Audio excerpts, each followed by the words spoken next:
As we're gathered to celebrate the life of Michael Brancheau, I feel honored to have been asked to share a few thoughts about the Michael I knew very well. I'm Lowell Homburger, and like Michael, I'm a Bay City native and a fellow on-air radio enthusiast, and to this day, I'm still in radio. My radio life began right where Michael's did, in the Phoenix building, downtown Bay City at WXOX Radio.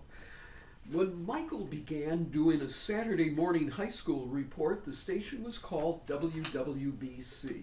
Michael eventually graduated to the point that the station manager, by the name of Chuck Anthony, gave Michael an on-air, regular weekend job.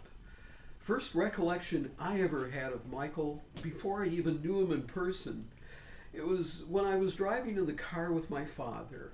Michael was on the radio, WWBC, reading a newscast.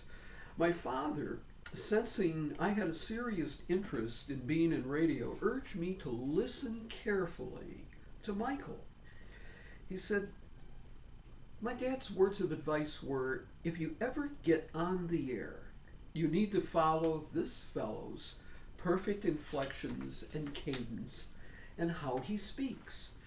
You can understand every word he says. I never forgot those words.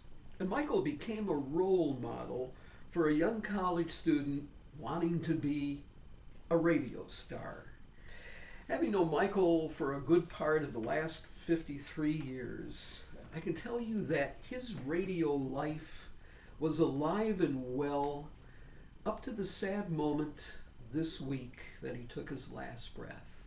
His career took him to area stations like Delta College's FM, WSGW in Saginaw, and his early years at WWBC, WXOX.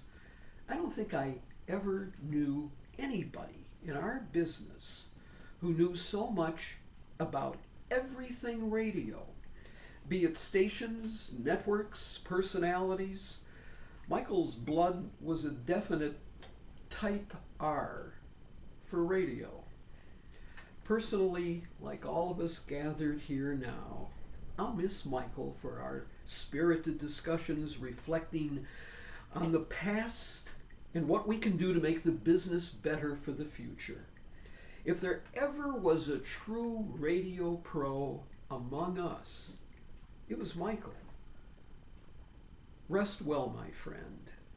The angels are likely tuning in right now to hear that perfectly enunciated newscast.